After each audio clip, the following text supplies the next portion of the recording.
I read a post from Anna Xavier on LinkedIn about wanting to meet up with some ladies and some non-binaries and all sorts of people while she's in London. So I thought I'd ask Anna all about it. But before we get to that, because we've already been discussing a fantastic episode of the podcast space that's come out this week, where Anna describes 10 sort of essentials for podcasting. I just thought it would be interesting to get what the idea was and what you were thinking of coming up with that episode. Was it really difficult as well to then knuckle down to specifically what you needed to get across?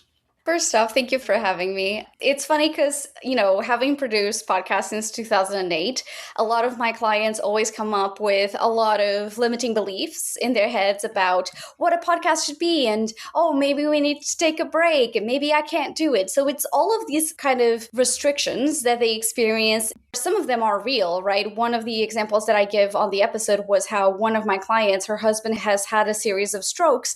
And so we had to completely change what her content strategy was like. So that is always something that is on my mind. How can we do more with less?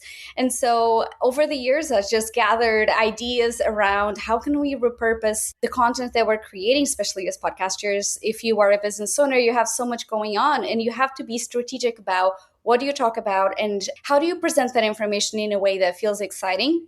Because if we're going to have a podcast for the longest time, we will get bored of the things we do. So we have to innovate. But a lot of times we overcomplicate what that innovation needs to be. Yeah. We kind of level up what the expectation is. So we say, I need more cameras. I need more. And what if we do the opposite? What if we take? So we take out the expectation of having to do more. So over the summer, I don't know how you feel, but normally the heat makes me feel like I don't want to do as much. And so I start thinking about, instead of an episode that is 30 minutes, even though ironically that episode is longer, what I envisioned for these series for season 5, it was how can I do episodes that are under 15 minutes, under 10 minutes, and how can I give people ideas about what's possible for them?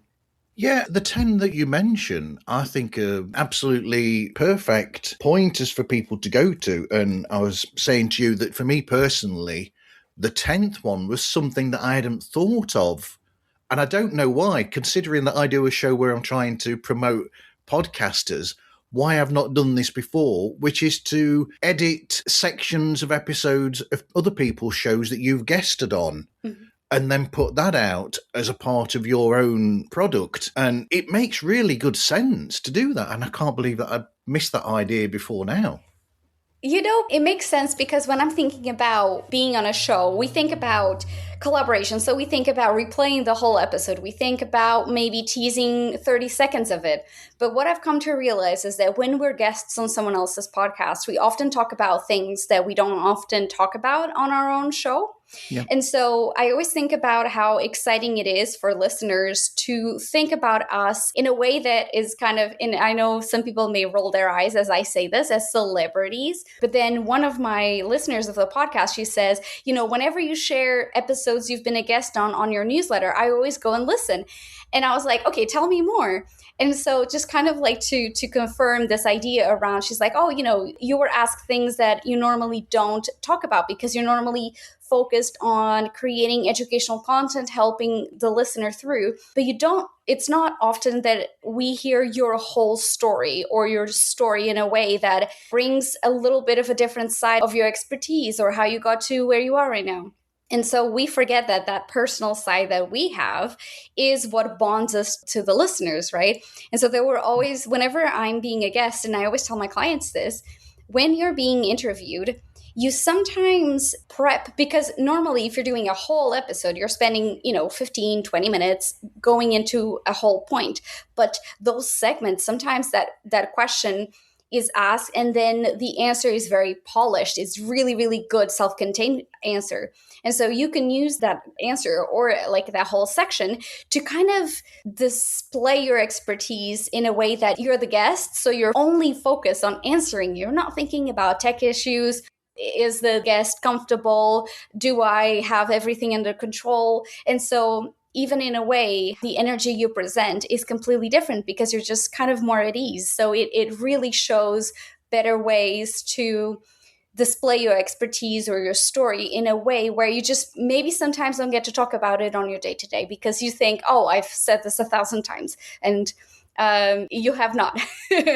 Most times not. You haven't told your audience enough because they may not have listened to that episode or got distracted during this section. So it's always good to keep that in mind. Yeah. Plus, who we are ourselves individually with what we do, the work that we do in podcasting, we are trying to promote independent podcasters and our friends who make podcasts anyway. Mm-hmm. So it makes sense that we would do this, that we would put these clips into our own shows and promote these other people's shows, because that's what we are doing anyway in our everyday lives. Absolutely. And, I always think about when we're creating a podcast, obviously we're stronger together, but how many times were you listening to a podcast and like, oh man, I really wanted this episode in my life, 6 months ago, I really needed this. So think about it as a service that you're doing to the listener to connect them with maybe their next favorite podcast. And we know data tells us that people can only consume, depending on where you are, 6 to 8 different shows per week. So people's capacity is very limited. And so when we think about presenting a show, we really need to be keeping in mind that we're kind of the gatekeepers of our listeners. Yep. And so we should only recommend things that we truly are excited to share and not just like, oh, well, it's a favor. They did the same for me. It's just like, okay, how can we present it in a way? For instance, that segment, if we think about like, oh, maybe the episode was a little all over the place. I've been a guest on shows where the host was a little too distracted. It has happened to all of us. Either we had a difficult day or we were so starstruck with the guests that we have. They were like, oh my God, like I couldn't keep it together. And so sometimes that is like a really good kind of preview. And so the person may go and say, oh, the topic of this podcast is really interesting. Maybe I will not listen to that interview, but I'll listen to other interviews from that same person. So it's kind of a way to make sure that we are creating a standard in the relationship that we have with our listeners and maintaining that throughout. Everything we do, we have to keep that in mind. We are the keepers of our listeners. That's fantastic. Basically, what I meant by that was the fact that we both are people who have got so much from podcast and listening to podcasts. This is our way of giving back to them and thanking them for what they've given to us by providing this information and doing this for them. Yeah. So speaking of podcasters, you're over in England at the moment. I am. And you are in London, where we all were less than a month and a half ago for the podcast show. I know. It seems so long ago in a way as well. It does. And you know what? I have a friend of mine that works right across the business center. So I was like, oh, walking by and I'm like, hello, those good old times. Like it feels like it was forever just living those moments, even though there was like a conference about something else that was there. But I was like, no, I miss it so much. But Martin, I used to live in London years and years ago, over 10 years ago. And so for me, it's really interesting to come in because 10 years ago, there was no podcasting scene really. It was very like indie. You had all of these online radio stations in London that would do like a hybrid of live broadcasting with podcasts being hosted on Mixcloud and SoundCloud and on people's websites as well.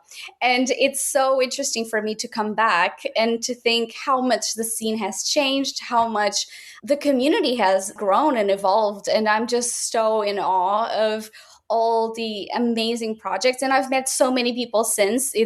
I've been coming back for 3 years in a row for the podcast show. And we didn't get to meet in person. I guess I think I saw you kind of in the distance, but it is what it is. Like that's actually our invitation to everybody listening. Please make sure that you go to podcast conferences. They're so fun. You will get so much out of them. You strengthen your relationships with podcasters. You learn so much. I think it's important to acknowledge that we need to make time for the things that matter to us. And so maybe that depends on your financial situation, but many people that we know that's their vacation, right? Like they go around the world going to podcast conferences, and that accounts to what would be their vacation because it's such a different experience coming to London than being in the US, being in Portugal, Spain, France. Like every conference has its own vibe. But it is so important to actually attend them, because there will be a before you attending podcast conferences, and there'll be an after you after attending those conferences. Yes. So while you are over here in London, Yes, you want to meet up with people and get together? Yes. So I've organized podcast meetups. I'm originally from Portugal. I've been gone for about 15 years. A couple of weeks ago, I organized a podcaster meetup. It was so fun. I grabbed two people from back home. They're also in the podcast industry. And I was like, okay, guys, let's do this. And even though I'm not living somewhere, I think that is important for people to feel like they're part of a community. And still today, I hear from them. So I was like, I'm going to be in London for about a month and a half. I went to actually get in touch with more the podcast community and strengthen the connections that I have. I find that as a woman who is an immigrant in the US, I find that a lot of the opportunities that have come around is because I decided to do things. And so, I've organized meetups with Riverside back in Dallas when I lived in Dallas. And so I think it's important to model behaviors. And so a lot of women don't go to podcast conferences or podcast events because they're like, oh, I'm too busy, or I can't possibly make time, or I can't afford it. And while many of those concerns are super valid, again, going back into the feeling and the expertise, right? You get to talk to someone that they may have expertise on something that you've been trying to wreck your head around to figure out, and they just tell you, and you then maybe go out and grab a coffee with that person and you become besties. In the UK, I find that there's the BBC, and there's a lot of independent women working for themselves and doing a lot of different projects. And so how can we strengthen the indie side and connect more women? And so in this phase right now that as we are talking, I'm still trying to decide if I want to do something very chill, maybe in the park, or if we want to do it, maybe partner up with a female-owned or non-binary owned studio here in London. So trying to figure out what that would look like. And I think it's so important to just say, hey, I know maybe a handful of people in town. I want to know more. So let's all meet and chat. And especially doing so much of our work remotely, it's just something that feels really nice to be able to go and talk to other people about the same things over a pint or a non-alcoholic drink, and just commiserate over the hard things and celebrate the good things. So yeah, I think it's super important to do that. Definitely. That reminds me of one of the things that I loved about podcast show as well, going back to that, was all of these different races, countries, and all of the, like I said, all these genders, they were all there. You go there and you were able to talk to any people, whether they're non-binary, females, males. It's not 100% male-centric, which some people think it is, the podcast industry. It's one of the loveliest things about podcasting is the wealth and the scope that you've got there for the people that it provides for and that provide that programming. Yeah. And, I think there's also something to be said about collaboration, right? Yeah. And having worked in a lot of environments where maybe I was the only woman in a team, or maybe I was one of the very few, I remember thinking, I want to create and foster an environment where people feel comfortable and approaching, asking for things, asking for help when they need it.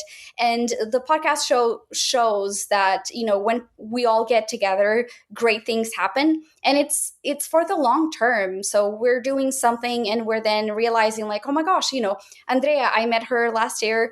She is Andrea Koskai, the founder of the newsletter Aero Waves for European podcasters. And so we've stayed friends ever since. And those kind of connections do stay. And then whenever I think about an opportunity, I think of Andrea and send it her way. And then when she thinks of an opportunity, she will also reach out.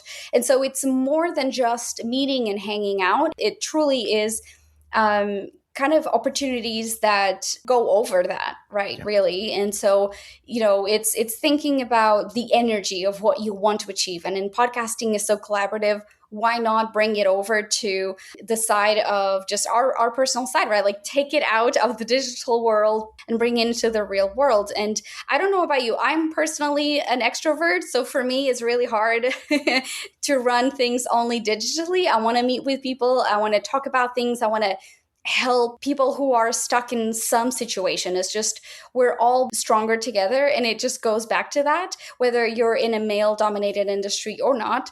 At the end of the day, I find that we can figure it out. Everybody can Google something, true, but like, why not make it more fun and do it together? I think there's these I don't remember where it is. I know it's one of the countries in Africa that they have this saying that goes, if you want to go fast, go alone. If you want to go far, go together.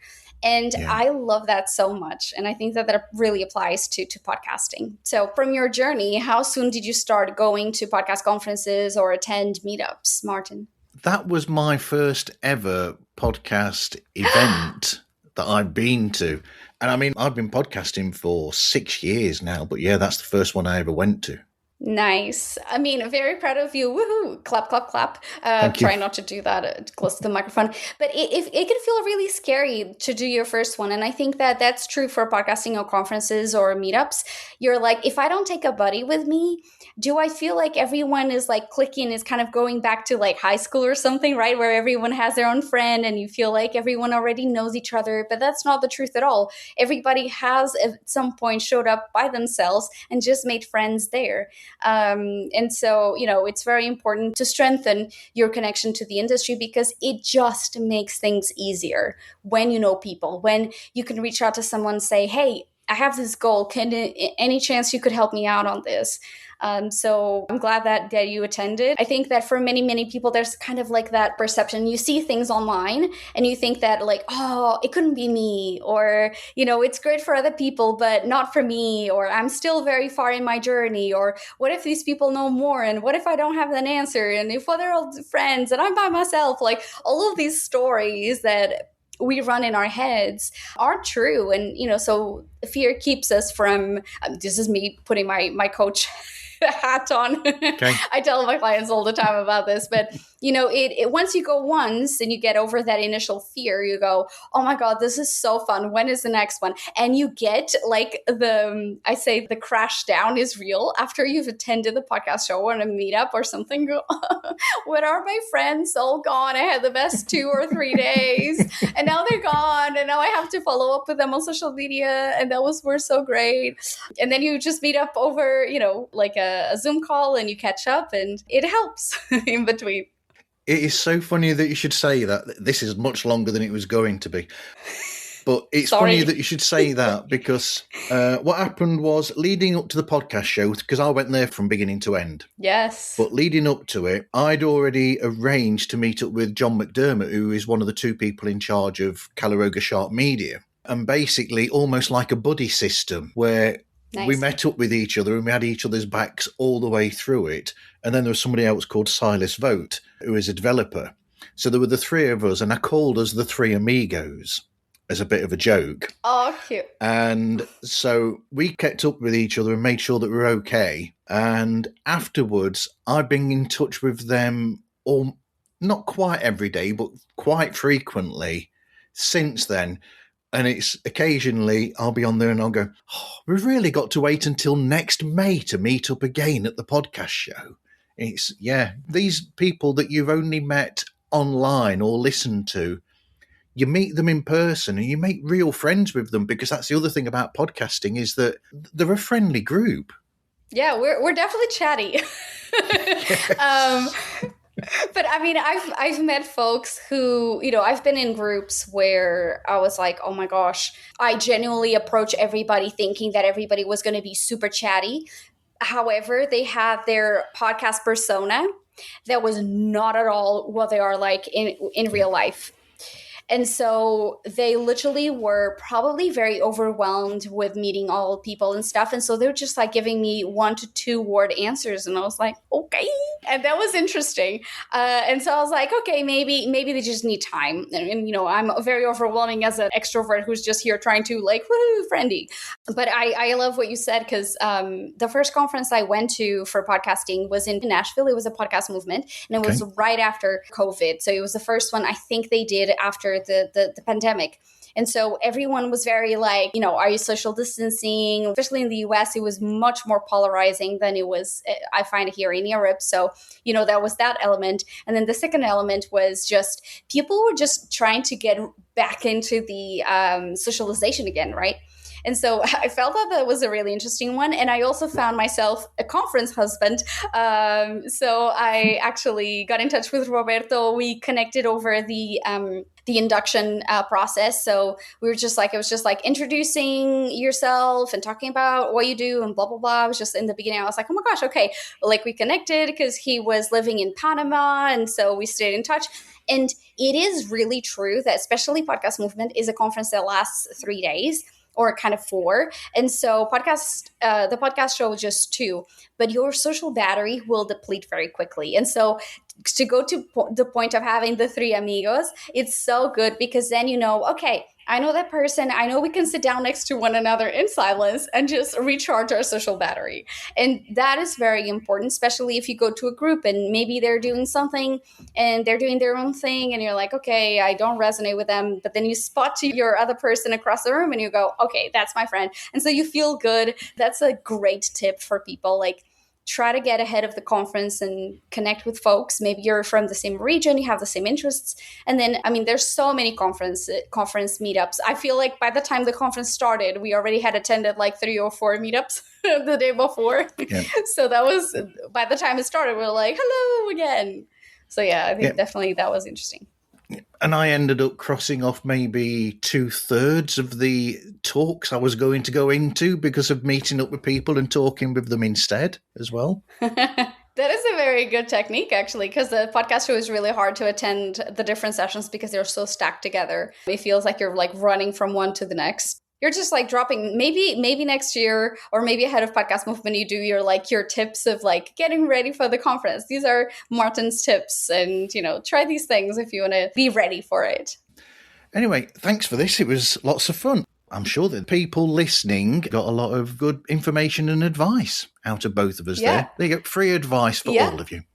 Indeed. Can I plug an episode that I have done, Martin? Go on.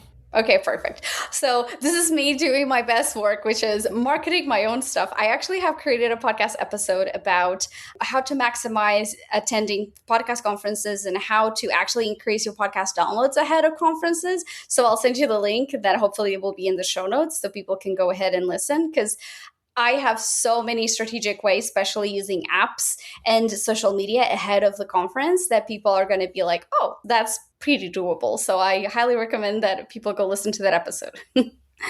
Brilliant. There you go. There's the sign out for this episode.